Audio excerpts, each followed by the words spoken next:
자, 지금부터 가정예배부터 좀 얘기하겠습니다. 자, 여러분, 여기 가정예배 하시는 분들 있으시죠?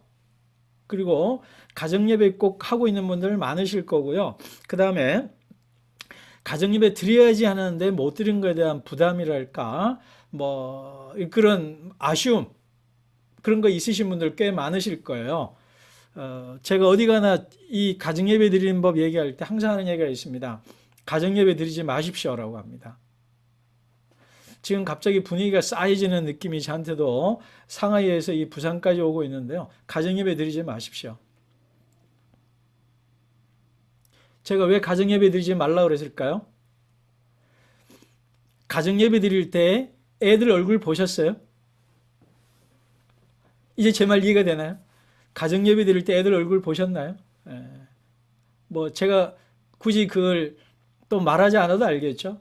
핸드폰 보고 이 고개 푹 숙이고 딴짓하고 빨리 해 그만 끝내 나 시험 공부해야 돼 TV 봐야 돼 그리고 하면 한숨 푹 쉬고 멀고 이러고 있잖아요. 여러분은 안 그러죠? 여러분 교회는 안 그런데 저희 교회나 또 부산에는 한국에는 그런 교회가 참 많습니다. 자, 제가 하는 얘기는요, 가정예배 드리지 말라는 게 아니고요, 가정예배가 가족이 불러하는 시간이 아니라 화목하는 시간으로 바뀌면 좋겠다는 거예요. 그 방법을 제가 알려드리겠다는 겁니다. 그 첫 번째가 뭐냐면요, 아빠는 영적 제사장이라고 그래가지고 아빠 시켰다가 제사 지내는 시간 되잖아요. 그죠? 제 말 이해되나요? 근데 가끔 어떤지 요즘 엄마들이 그런 경우가 있어요.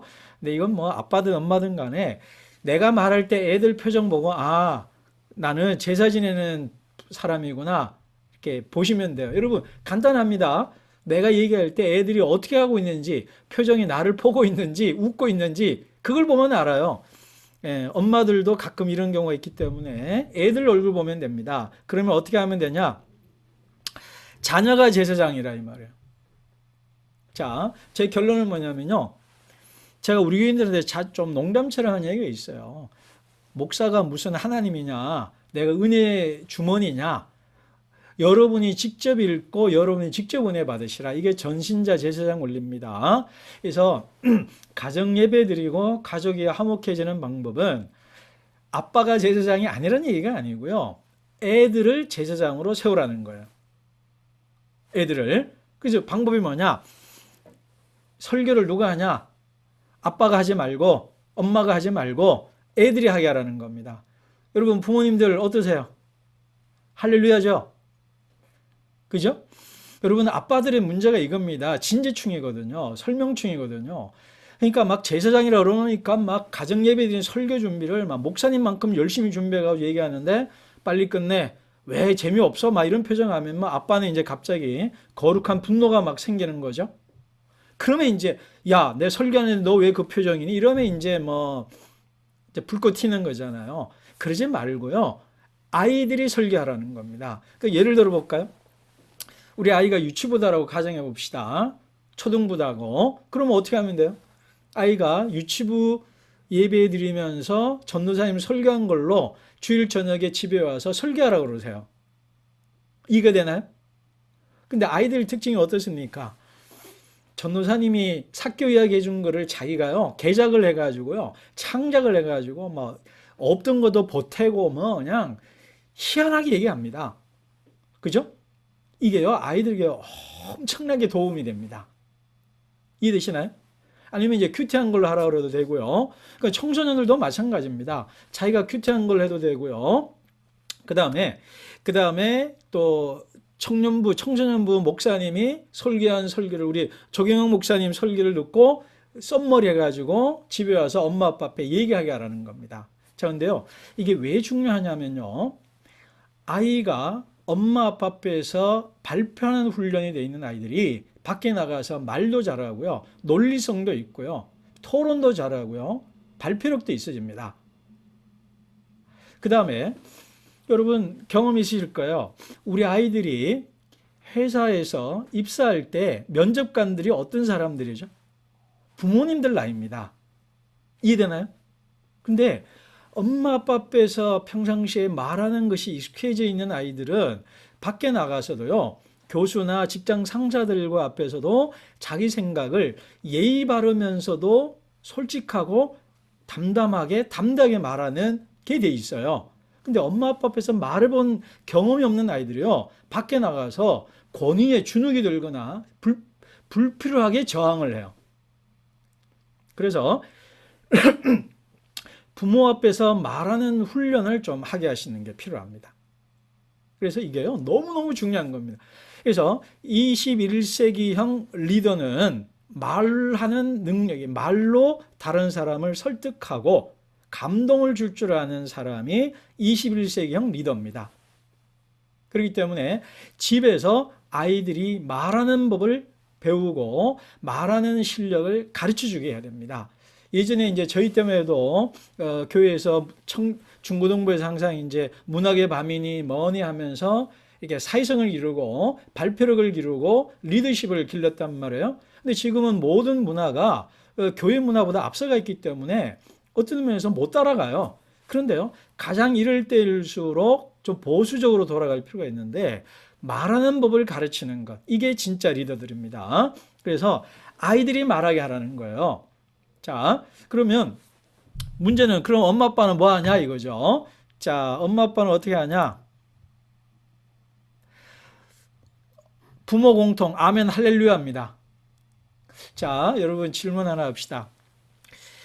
상하이 한인연합교회에서는 어떻게 되는지 모르지만 그냥 한국의 통상적인 장로교회라면 좀 근엄하잖아요. 그죠? 그런데 아들이 딸이 설교하는데 발장 딱 끼고 눈 찌그시 감고 앉아 있으면 되겠습니까? 안 되겠죠?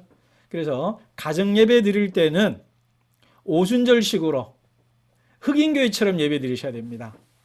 자, 지금 여러분, 자, 제가 여러분 뭐 잘 보이지는 않지만 한번 연습을 하도록 하겠습니다. 우리 아들이 조경영 목사님 설교 듣고 교회 집에 와서 가정 예배 드리는데 설교를 합니다. 눈 딱 감고 고개 숙이고 설교 들으면 안 되겠죠? 아들이 설교하는데 아멘 할렐루야. 자, 지금 연습하는 거예요. 여러분 스피커 안 켜도 됩니다. 자, 연습하는 겁니다. 아멘 할렐루야. 그러면 막 아들이 아빠 그만해, 엄마 그만해 이런단 말이에요. 여러분 그게 낫겠습니까? 나 안 해 이게 낫겠습니까? 나 설교하는데. 자, 그리고 질문 하나 합시다. 엄마 아빠가 오버한다는 거 아들이 알까요 모를까요? 알죠. 그거 왜 모르겠어요. 질문 하나 합시다. 오버하는지 안다고 그랬으니까. 근데 아들이 기분이 좋아할까요 싫어할까요? 그게 정답입니다. 그러니까 아들 설교할 때요, 딸이 막 설교할 때 막 아멘 할렐루야 뭐 그냥 오바에 코트를 걸치시고 막 난리를 치셔도 됩니다. 그리고 은혜 받으면 뒤로 넘어지시기도 하고, 자식 기죽이지 않고 기 세워주는 일에 여러분 그 정도 헌신하셔야죠. 뭐 그죠? 안 하실 거예요? 죽일 겁니까? 그죠? 그러니까 아들이 막 햄만 해도 막 아멘 하시고 그러세요. 그러면 애가 잘한 줄 알고 다음 주에 더 잘 준비하겠죠? 그죠? 그러면서 가족이 화목해지는 겁니다. 그 다음에 부모 공통. 그 다음 엄마는 뭐를 하냐? 가장 맛있는 간식과 음식을 준비해 주십시오. 여러분, 애들이요, 영물입니다. 우리 엄마 아빠가 뭐를 가장 좋아하는지를 알아요. 학교에서 좋은 성적 받아왔을 때 사주는 것과 가정예배 설교할 때 사주는 것이 다른 걸 보고 우리 엄마 아빠의 관심사가 어디에 있는지 애들은 다 압니다. 성적 잘 받아왔을 때 용돈 얼마 주는데 내가 예배 때 설교했을 때 반응하고 딱 비교해보고 우리 엄마는 내가 신앙생활 잘하는 것보다 공부 잘하고 뭐 잘하는 걸 좋아하는구나. 그걸 알아요, 애들이. 자, 그러니까요, 좀 절제하셔가지고 가정 예배 드리는 날 애들이 좋아하는 이번 주에 먹을 수 있는 가장 좋은 간식과 음식을 가정 예배 때 준비하십시오. 뭐 가정마다 어디는 또 아빠가 준비할 수도 있겠죠. 하여간 엄마 아빠들 가정 예배 드릴 때 제일 맛있는 간식, 애들이 좋아하는 거를 쏘십시오. 배달을 하든 준비를 하십시오.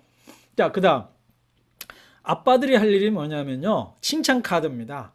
사실 아들이든 딸이든 아빠의 칭찬 한마디가요. 애들을 고래로 만들고요. 춤추는 고래 만듭니다. 그래서 엄마의 칭찬보다 아빠의 칭찬이 더 중요합니다. 이거 나중에 아빠들 꼭 연습하시는데 요즘 뭐 감사 카드도 있고 하죠. 칭찬 카드를 만드십시오. 첫째, 야, 너는 조경영 목사님보다 설교 잘한다. 요거 우리 엄경 목사님보다 설교 잘한다. 이동원 목사님보다 잘한다. 뭐 이런 식으로 있잖아요. 오바마보다 더 잘한다. 뭐 링컨보다 잘한다. 이런 거를요. 매주 하나씩 아빠들 준비하라고 그러세요. 이해되나요? 근데 그렇게 얘기해가지고 매주 하나씩 넌 누구보다 잘한다. 오카노 목사님보다 설교 잘한다. 막 조영규 목사님보다 설교 잘한다. 막 야, 넌 이동호 목사님이 저리 가라다. 막 너 왜 이렇게 잘하냐. 막 이런 식으로 막 아빠들이 이 말을 연습을 좀 시키셔가지고 하라고 하셔야 됩니다. 그러면요, 애들이요 말은 안 해도 그 거짓말이고 과장인 줄 알면지만요 기분이 좋아가지고요 그렇게 됩니다. 그죠? 처음에는 과장이지만 나중에는 진실이 돼요. 자, 칭찬은요 처음에는 좀 약간의 과장이고 뻥이고 오바입니다. 그런데 하다 보면 나중에 아이들이요 진짜 그렇게 믿어요. 진짜 그렇게 믿으면요 진짜 그렇게 합니다. 그래서 요즘은요 말 잘하는 사람으로 키워야 됩니다. 그래서 칭찬 카드를 많이 하시라. 그다음 웬 헌금일까요? 아들이 설교했는데 헌금을 해야 될 거 아닙니까? 딸이. 그죠? 여러분 헌금 안 하실 건가요? 요즘은 사라진 문화 같은데요. 예전에는 목사님 구역 예배나 가정 신방 오면 교회 헌금도 하고 따로 목사님 이렇게 좀 드렸잖아요. 그거에 대한 판단은 따로 하더라도 우리 딸이나 아들이 설교했을 때 반드시 헌금을 바치셔야 됩니다. 방법이 있어요. 요거 꼼수인데요. 야, 오늘 아빠가 헌금 3,000원 준비했는데 너무 은혜 받아가지고 5,000원이다. 이래갖고 5,000원을 아들에게 바치시는 겁니다. 헌금을. 그리고 그러면 애들이 좋아할까요? 싫어할까요? 다음 주 더 잘 준비합니다. 그래가지고요. 매주 헌금, 그러니까 헌금이라는 게 이제 용돈 주라는 얘기입니다. 그래서 아빠는 야, 잘했다 칭찬해주고 헌금을 드리고 뭐 엄마가 해도 되고요. 바꿔도 되고요. 그리고 가정 예배 드린 다음에 이번 주 우리가 먹을 수 있는 가장 맛있는 음식과 간식을 대접을 우리 목사님 설교 가정 신방 오셨다고 생각하세요. 엄경 목사님 우리 가정에 신방 왔는데 어떻게 음식 준비하십니까? 그죠? 그렇게 대접을 하라는 겁니다. 아들이 엄경 목사님이다 생각하시고 그래가지고 가장 맛난 음식을 준비하시고 헌금도 준비하시라는 겁니다. 그러면 가정 예배 억수로 재밌습니다. 그죠? 괜히 아빠가 얘기해가지고 애들이 인상 쓰게 하지 말고요. 애들이 하라고 그러죠. 지들이 하라고 그러면요. 잘 준비합니다. 자, 요걸 통해서 가정 예배 드리는 법을 좀 바꿔갈 수 있다. 자, 여러분, 제가 가정 예배 드리지 말라 그랬는데 결론은 뭐죠? 가정 예배를 이렇게 하면은 재밌어진다. 그리고 반드시 집에서 안 드려도 됩니다. 카페나 또 이런 데 가서요. 같이 뭐 이야기하면서 이렇게 꼭 뭐 찬양 부르고 사도신경 외우고 막 꼭 그렇게 하실 필요 없습니다. 그렇게 너무 고딕하게 형식적으로 하지 마시고요. 그냥 뭐 카페에 앉아서 차 마시면서 이렇게 아들이 얘기하면 아 좋다 좋다 아멘 아멘 해주고 와 잘하네 맞다 맞다 그냥 이렇게 리액션만 잘해주면 됩니다. 너무 그렇게 꼭 이렇게 둘러앉아서 찬양 부르고 주기도문 외우고 꼭 그렇게 안 하셔도 됩니다. 좀 자유롭게 가정 예배 드리시면 좋겠습니다.